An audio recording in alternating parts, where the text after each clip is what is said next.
السلام عليكم ورحمة الله وبركاته. معكم أميرة أبو زيد. تعالوا بينا يلا هنعمل مع بعض النهاردة الوصفة التحفة دي.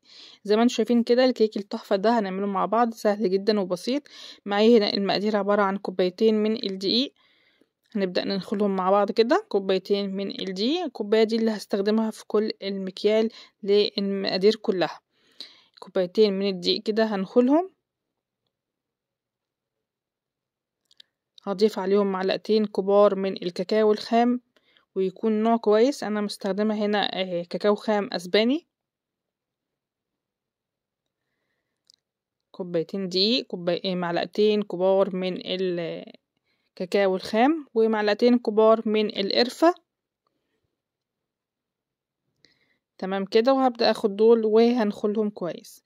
على هنا معايا كيس من الكيك شيف برضو هضيفه كده على المكونات وهنخله، علشان كل المكونات دي تتجانس مع بعضها، ولو فيها اي تكتلات اقدر ان انا اتخلص منها عشان ما تبوظليش الكيك اللي احنا هنعملها مع بعض.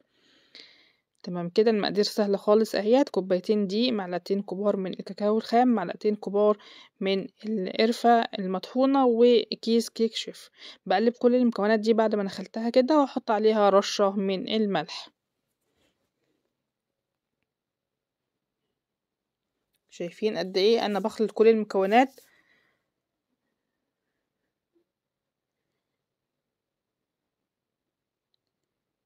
هنا رشة من الملح. هبدأ اجيب بقى المكونات اللي هنضربها في الخلاط. معايا هنا 3 بيضات، حطيت عليهم معلقة كبيرة من الخل ونص معلقة صغيرة من الفانيليا، واحط البيض كده في شفشق الخلاط، وهضيف عليه كوباية من السكر. اخفق كده المكونات دي مع بعض، البيض والسكر والفانيليا والخل، لحد ما يتجانسوا مع بعض. وهبدأ هنا اضيف باقي المكونات بتاعتي.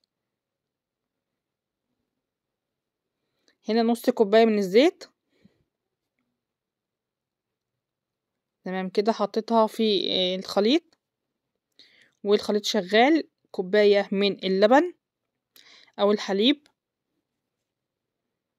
تمام. 3 بيضات، عليهم معلقة خل، عليهم رشة او نص معلقة صغيرة من الفانيليا، وكوباية من السكر، كوباية من اللبن، ونص كوباية من الزيت. وضربتهم كويس جدا في الخلاط، ونزلت هنا بالمكونات السائلة على المكونات الجافة، وبقلب كده بشويش من فوق لتحت وفي اتجاه واحد، وبلم كده كل الدقيق، وعايزة الدقيق كله يختفي. شايفين ما شاء الله تحفة. الفرن والع معايا على درجة حرارة 180 من قبل ما اشتغل. بتأكد ان الدقيق اختفى كويس جدا، يعني مش عايزة اي دقيق خالص يظهر لي في العجينة، مش عايزة اي تكتلات موجودة في الخليط.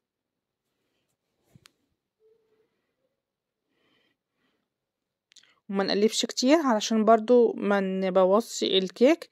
معايا هنا صينية دهنتها كويس جدا بالسمنة، وبعدين حطيت عليها رشة من الدقيق، ونزلت بالخليط الكيك كده زي ما انتم شايفين. ده القوام بتاع الكيك المظبوط اللي احنا هنعمله مع بعض النهارده. زي ما انتم شفتوا كده الكيك التحفه اللي انتم شفتوه اول الفيديو. خبطتين وهدخله على الشبكه في النص. وطبعا لو عندك شوايه بتشغلي سوري اللي هو المروحه، بتشغلي المروحه.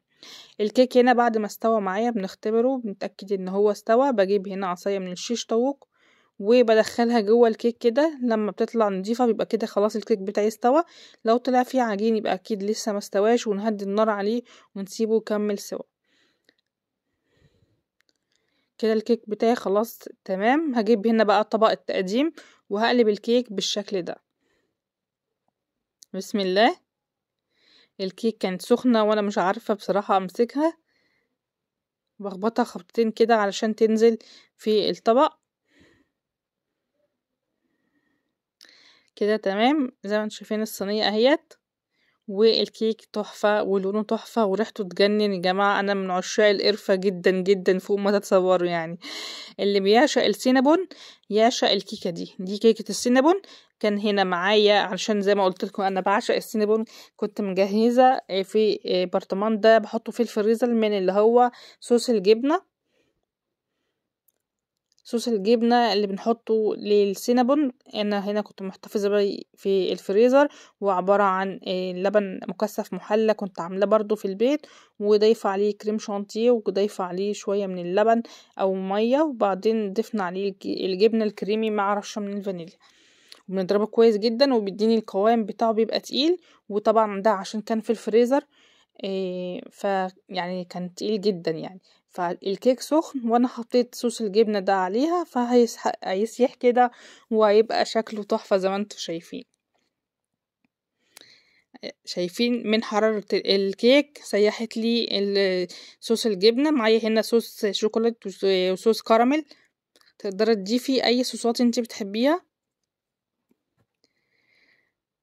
هوزع كده صوص الشوكولاتة فوق صوص الجبنة، وهجيب بقى صوص الكراميل كده. شايفين ما شاء الله الكيك تحفة يا جماعة، وعشان هي سخنة وبتتاكل سخنة زي السينابون بالظبط. كل الصوصات دي بقى بتسيح، وبعدين الكيك يتشربها، وبعدين انت تاكلي كده كده وتستمتعي وتعيشي اجمل لحظات حياتك بقى. شايفين كان عندي هنا شوية بندق مجروشين، فزينت بيهم الكيك بتاعي التحفة دي. حلوة قوي قوي، كمان سهلة وبسيطة وتحفة، وريحتها جميلة وطعمها حلو جدا. عايزاكم تجربوها وتقولي رأيكم فيها. ما تنسونيش في لايك وشير وسبسكرايب لقناتي على اليوتيوب باسم أميرة أبو زيد بالعربي، وبيجي القناة بتاعتي على الفيسبوك باسم أميرة أبو زيد بالعربي بالإنجليش. هنشوف الكيك مع بعض كده. يعني هي شكلها تحفة بصراحة. تعالوا بقى كده نقرب كده ونشوف. شايفين الجمال والحلاوة دي؟ تعالوا نقطعها كده. بسم الله الرحمن الرحيم. شايفين ايه السكينة نازلة في الكيك؟ يعني بتغني كده، بتغني والله يا جماعة. شايفين؟